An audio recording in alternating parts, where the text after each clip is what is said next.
आजादी की लड़ाई वंदे मातरम की भावना ने पूरे राष्ट्र को प्रकाशित किया था।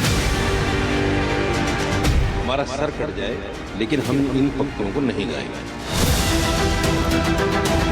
अरशद मदनी क्या समझ लिया है? ये पाकिस्तान है क्या? मेरा इस्लाम मेरा इजाजत नहीं देता। एक प्रार्थना पढ़ना देशद्रोही। वंदे मातरम को तोड़ दिया गया, उसके टुकड़े किए गए, देश के विभाजन के बीज भी बो दिए।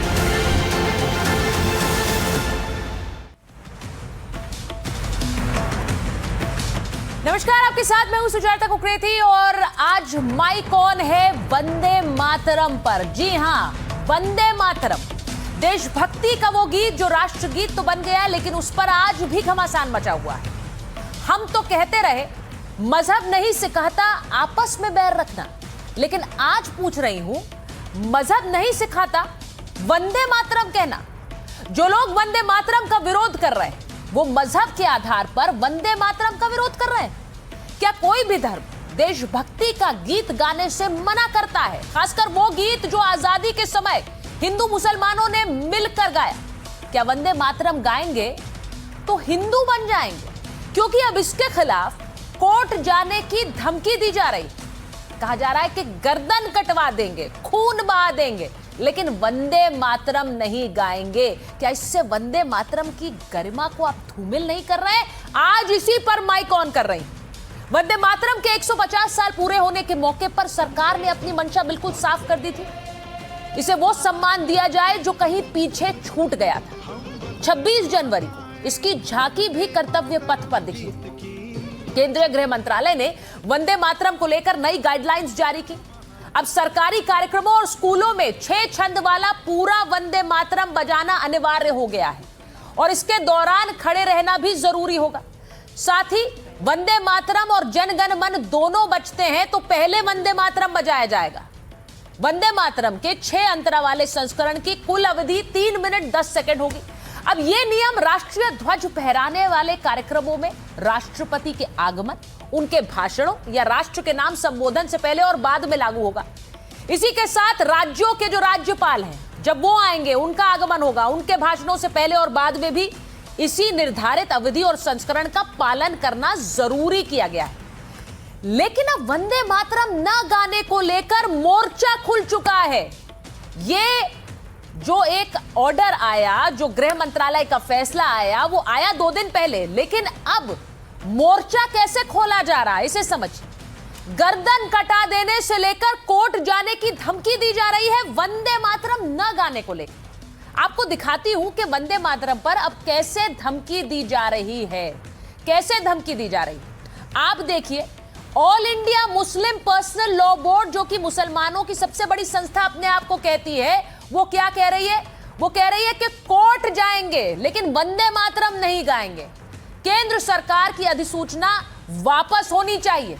वो ये कह रहे हैं कि यह फैसला असंवैधानिक है और अस्वीकार्य है। यानी all India Muslim personal law board अब खुलकर कह रहा है कि हम कोर्ट जाएंगे। किस लिए? कोई बड़ा गुनाह हो गया, कोई बड़ा अपराध हो गया, वंदे मातरम नहीं गाने के लिए कोर्ट जाने की धमकी दी जा रही है all India Muslim personal law board द्वारा। जमीयत उलेमाए हिंद के जो अध्यक्ष हैं मौलाना अरशद मदनी, वो क्या कह रहे हैं? वंदे मातरम को जबरदस्ती थोपना गलत है। यह कोशिश धार्मिक स्वतंत्रता पर खुला हमला है। तो स्वतंत्रता सेनानी, और वो भी मुसलमान स्वतंत्रता सेनानी जो गाते रहे वंदे मातरम, क्या वो गलत कर रहे थे? अल्पसंख्यकों के हक छीनने का प्रयास है। वहीं ऑल इंडिया इमाम एसोसिएशन के अध्यक्ष मौलाना साजिद रशीदी एक कदम आगे बढ़ गए हैं। वो कह रहे हैं हमारा सिर कट जाए लेकिन हम नहीं गाएंगे। जान दे सकते हैं पर मजहब से समझौता नहीं करेंगे। ये मजहब से समझौता है, देश प्रेम से समझौता नहीं है। छुरी रखकर वंदे मातरम नहीं कहलवा सकते। कौन रख रहा है छुरी आपकी गर्दन पर? आप देश प्रेम से गाएंगे तो ठीक है, नहीं गाएंगे तो क्या इस देश में आपके खिलाफ छुरी निकल सकती है? आज आपको बता रही हूं, आईयूएमएल के उपाध्यक्ष हैं मौलाना कौसर हयात। वो क्या कहते हैं? देश में मुसलमानों को हिंदू बनाने की तैयारी है। अगर आप वंदे मातरम गा देंगे तो आप हिंदू बन जाएंगे। जबरदस्ती का नतीजा देश के लिए अच्छा नहीं होगा। जबरदस्ती का नतीजा अच्छा नहीं होगा। तो क्या यह खुली धमकी है वंदे मातरम पर? और यह भी कहते हैं कि आप किसे क्या मानते हैं वो हमारे ऊपर ना थोपे। अब आपको याद है प्रधानमंत्री नरेंद्र मोदी ने कहा था कि जब वंदे मातरम का विभाजन हुआ, यानी वो छंद हटाए गए वंदे मातरम से, तभी देश के विभाजन की नींव पड़ गई थी। आज पूछ रहे हैं कि गर्दन कटा देंगे, कोर्ट चले जाएंगे, किस लिए? किसी बड़े अपराध के लिए नहीं, वंदे मातरम न गाने के लिए।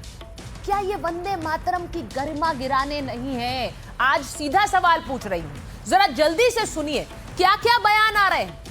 आज केंद्रीय मंत्री गिरिराज सिंह का भी माइक ऑन करूंगी, क्योंकि सीधी धमकी सरकार को है। सरकार क्या कह रही है? सरकार क्या ये धमकी मानेगी? क्या सरकार बदलाव करेगी? उनसे पूछूंगी, लेकिन पहले जल्दी से सुनिए क्या कह रहे हैं मौलाना से लेकर मुसलमान नेता, और सरकार क्या जवाब दे रही है। देशभक्ति से बड़ा है मुसलमान नहीं गाएगा, उसकी जान चली जाए नहीं गाएगा। क्या धर्म वंदे मातरम पर भारी है? जो चीज हमारे मजहब में मना है उसको करने पर मजबूर किया जा रहा है। वंदे मातरम गाएंगे तो गुनाह हो जाएगा। मेरा इस्लाम मेरा इजाजत नहीं देता।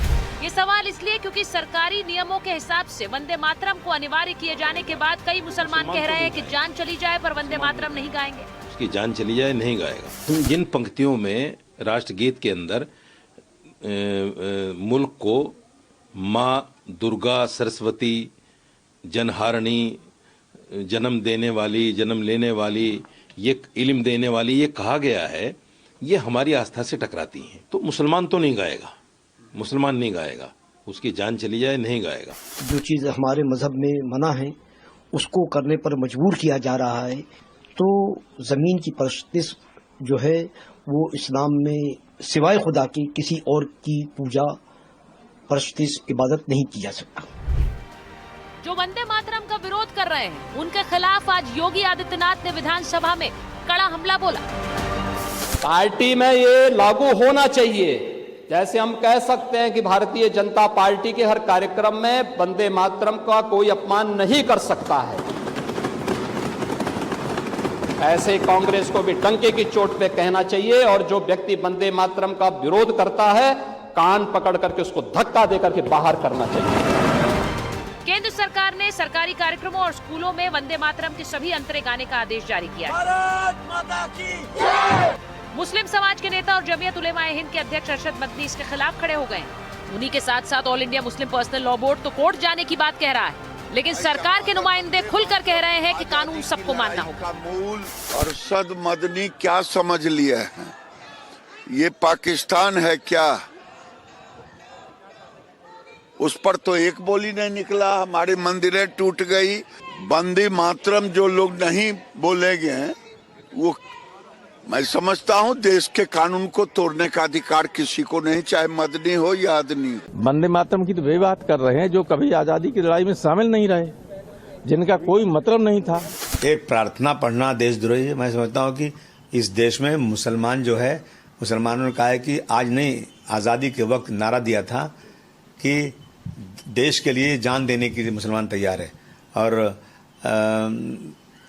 सारे जहां से अच्छा हिंदुस्तान हमारा नारा किसने दिया है? हम एक ही अल्लाह को मानते हैं, हुजूर मोहम्मद सल्लल्लाहु अलैहि वसल्लम उनके प्रॉफिट है। हम किसी और की वंदना नहीं करते, नहीं कर सकते। शिर्क है, गुनाह है, और शिर्क के माफी नहीं है। को जिसको बोलना है बोले ना, अगर मेरा इस्लाम मेरा इजाजत नहीं देता। वंदे मातरम का विरोध करने वाले इस्लाम की पाबंदियों का हवाला दे रहे हैं, लेकिन जिस इस्लाम में वतन से मोहब्बत को ईमान बताया गया हो, वो वतन की वंदना के आड़े कैसे आ सकता है?